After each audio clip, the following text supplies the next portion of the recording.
Caitlin left speechless over Tyrese Haliburton after Indiana Pacers lost NBA championship. They say the air is different when confetti falls on the team that didn't deserve it. Inside Paycom Center, purple and blue paper rained down like a cruel joke, as Oklahoma City paraded their historic banner and Indiana walked back to the locker room in stunned silence. No one felt the pain sharper than Tyrese Haliburton, and no one, perhaps, took it more to heart than Caitlin Clark. Clark didn't say a word publicly. She didn't need to. Instead, she posted a photo of Haliburton to her Instagram story, tagged it Pacers, and added 3 purple hearts and 4 joined hands. No caption, just quiet grief. The purple heart emoji, often used to honor those wounded in action, and the joined hands, a symbol of prayer, spoke volumes.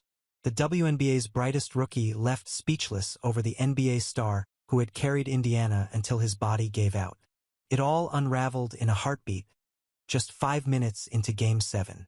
Tyrese Haliburton, already battling a nagging calf strain, came out blazing, 3 deep threes, 9 points, and a Gainbridge crowd roaring like they could will him through the pain. It felt like one of those nights where belief could rewrite destiny. Then, with 4:55 left in the first, it stopped. Haliburton planted his foot to drive left, and his body betrayed him. He collapsed mid-stride, grabbing at his right leg before he even hit the hardwood. He didn't get up. Tyrese was out for the game and possibly for the year. And while this was all going on, Jason Whitlock captured the moment with bitter clarity. Fun while it lasted. Sad day for Indy Hoops fans. Haliburton out for a year. Caitlin Clark has hit a serious rut. Just weeks earlier, Caitlin Clark had been something of a courtside good luck charm for Indiana. Now, while she struggles with her bad shooting form against the Aces going 1-10 from the three-point line, the Pacers in their Game 7 lost bitterly to the OKC 91-103. Yes, it was a tough day for Indiana hoops. No sugarcoating it. But what a ride it's been. This was the season basketball wrapped its arms around the state of Indiana and refused to let go. Clark was courtside when the Pacers beat the Bucks 123-115 in the East semis, flashing a grin as she shared a moment with an official. She was there again when they steamrolled the Knicks 125-108 in the East Finals. The numbers didn't lie. Indiana was 3-0 with her sitting front row. Whether it was luck or lightning, it felt real. Caitlin even called into the Pacers post-game show as Caitlin from downtown, giddy like a true fan. After their blowout of Cleveland in Game 2, she gushed, "The first half was probably the best defensive half I've ever seen in all of basketball." And Tyrese Haliburton? He showed up for her too, seated courtside during the Fever's opener, embracing the moment as Clark embarked on her own WNBA journey.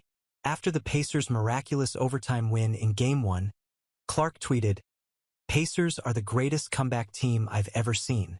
The connection wasn't performative, it was genuine. Indiana basketball, from Gainbridge to Hinkle to high school gyms, had become a shared heartbeat.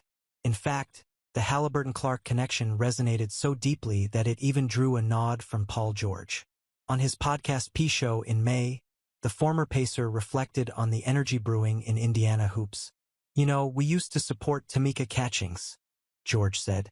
"Tamika's a Hall of Famer, one of the best to ever do it.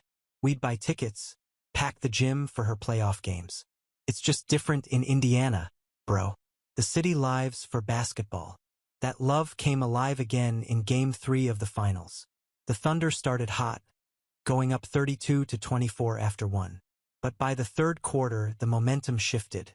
With the score tied at 83, the camera panned, and there she was, Clark, sitting beside Aaliyah Boston and Natasha Howard, lit up the Jumbotron. The crowd exploded. It didn't feel like a cheer.